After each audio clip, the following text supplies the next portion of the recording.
Bonjour, ici Louis-Martin McArdle et bienvenue au Bulletin.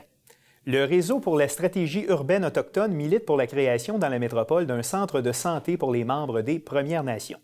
Et l'organisme réclame de la Ville de Montréal qu'on lui cède un immeuble pour y accueillir ce nouveau centre.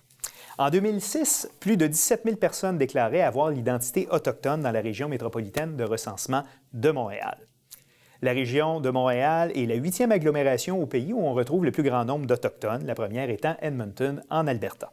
Et de toutes les municipalités au Québec, la Ville de Montréal est celle où l'on retrouve la plus importante population ayant une identité autochtone.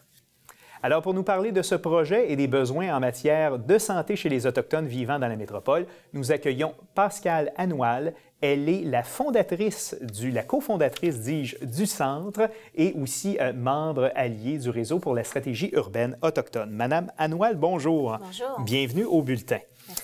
Alors, tout d'abord, pourquoi demander l'implantation d'un centre de santé dédié aux Premières Nations dans la métropole? C'est un mandat que nous avons reçu de la population étant à Montréal. En 2012, on a publié le rapport de cette évaluation des besoins en santé, en matière de santé à Montréal, et c'est ce qu'on a conclu. La recommandation a été d'amener un centre culturellement adéquat pour les Autochtones vivant à Montréal. Et quels sont justement les besoins des membres des Premières Nations qui justifieraient justement la création d'un centre qui leur est dédié?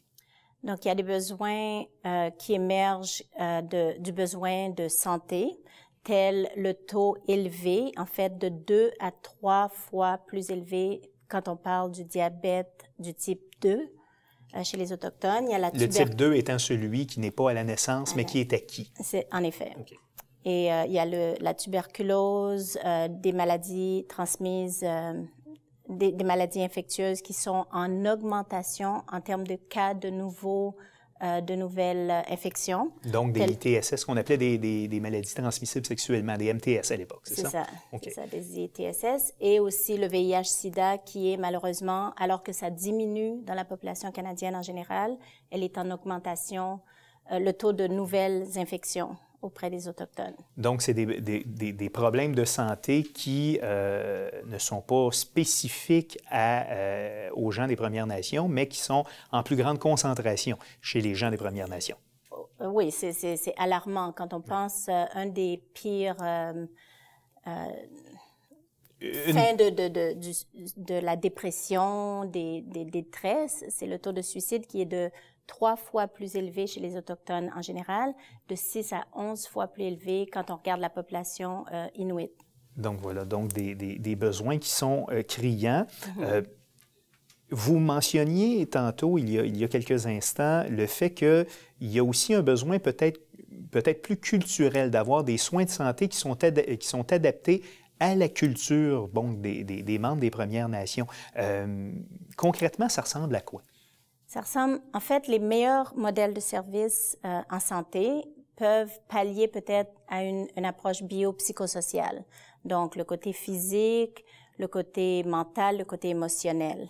Avec cette population, on va jusqu'aux besoins de l'approche spirituelle de la santé. Donc, un tel centre qui n'existe pas encore à Montréal pallierait à cet aspect-là de la santé qui est important et inséparable, si on veut. Parce que justement, il n'y a pas de centres comme ceux-là qui existent à Montréal.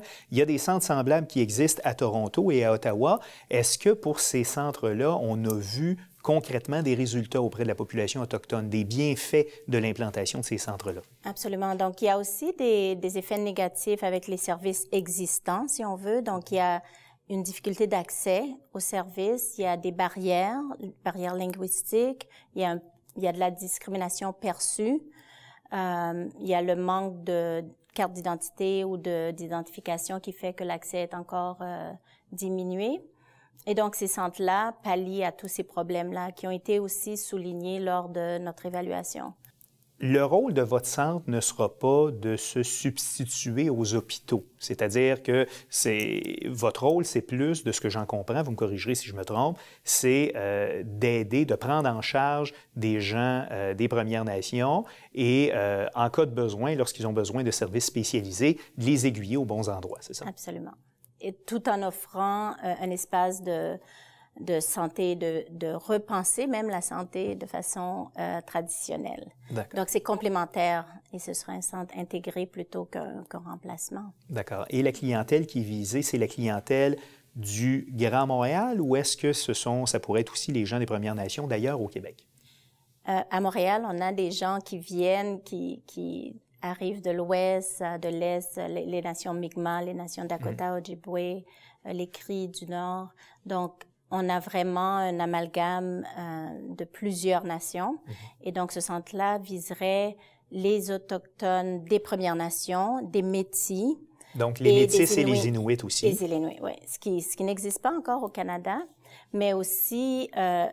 pour faire cela, on travaillerait aussi dans les langues au moins français, anglais et de préférence ou à long terme avec des langues nationales autochtones. Aussi donc dans des langues autochtones. En ce moment, vous faites circuler une pétition et vous réclamez de la Ville de Montréal d'obtenir un espace ou un édifice qui pourrait être converti en centre.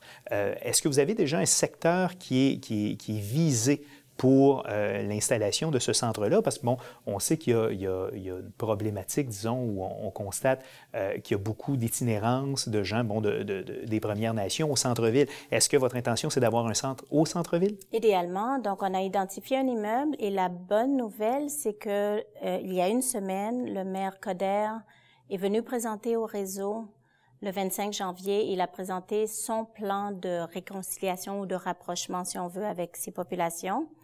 Et donc, a accepté qu'on puisse, à partir des signatures déjà obtenues, entrer en dialogue avec lui et avec son cabinet, naturellement, pour avancer ce projet, identifier l'immeuble qui habitera ce centre. Où le centre sera installé. Et en date d'aujourd'hui, combien de signatures avez-vous amassé sur votre pétition? On a entre 3 000 et 5 000, mais on s'apprêtait à accélérer, mais voilà. Il y a une ouverture de la part du maire Coder. Il y a une ouverture et une invitation au dialogue. Donc, on peut peut-être sauter cette étape d'accumuler d'autres signatures, de nouvelles signatures. Donc voilà, bien, vous nous tiendrez au courant des développements de votre projet. Pascale Anoual, vous êtes une des fondatrices donc de ce centre de santé dédié aux Premières Nations que vous désirez installer dans la métropole. Merci d'avoir été là. Merci.